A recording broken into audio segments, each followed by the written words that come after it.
nit ñi bëgg lu teew bëgg xaalis ba nga xam ne fa ñu waroon a teg yàlla fa la ñu teg xaalis di ko jaamu ñu dem ba nga xam ne li ñu tuddee intérêt personnel njëriñal nit ci lu teew gënal ko ëllëg gënal ko njëriñal doomam ëllëg gënal ko njëriñal boppam it ëllëg dootu seet démb ndax kon wëllëre dem na nit ki dootu gannaaw bu dul seetati démb rek amatul wëllëre du seet itam ëllëg ndax xelam itam ak bëggee yóbbu na ko ba nam waroon a xalaate dootu ko xalaatee nit ki dootu defati itteem ci lu dul na mu amee rek amin bi du ko seet mukk na mu amee rek fàtte nag ne adduna lu gàtt la te 15 bu fi dugg sa poche wala mu dugg sa loxo da nga ko lijjanti ëllëg da nga wax na nga ko amee da nga wax it ci lan nga ko sànq ci loo ko def ba mu tàggoog yow te it boo ko amee amin bi gën a rafet it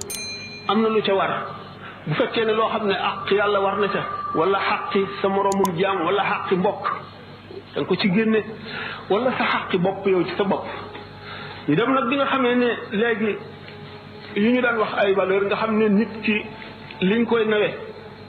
moo di ragal yàlla mooy ngor mooy jom mooy fit mooy fulla ñu dem ba li ñu daan wax naan jant dafay fenke soowu mooy yi rafetan yëpp ñu jàpp ne day tardé nit léegi boo dee sàmm wëllëre ñu ne la yow de ku tardé nga boo dee segg di seet lu dagan ak lu araam di wattandiku lu araam li di wut lu dagan li ñu ne la yow doo am dara lii ngay def xew na kenn defatu ko lu yàgg-yàgg da nga fii toog sa morom yëpp romb la rek ak seeni oto yu rafet ak seeni kër ngay walaakaan rek di ndóol bu ko defee bu sa ngëm dëgërul xamuloo ne suñ borom ay wërsëgal nga daal di bàyyi la nga nekkoon daal di dugg nag ci àdduna li yonente bi sallallahu alayhi wasallam daan tere xuus ci àdduna xuus goo xam ne dafa lay fàttaloo àllaaxira lay fàttaloo ëllëg di la fàttaloo lépp li ci sa kanam te jëru ko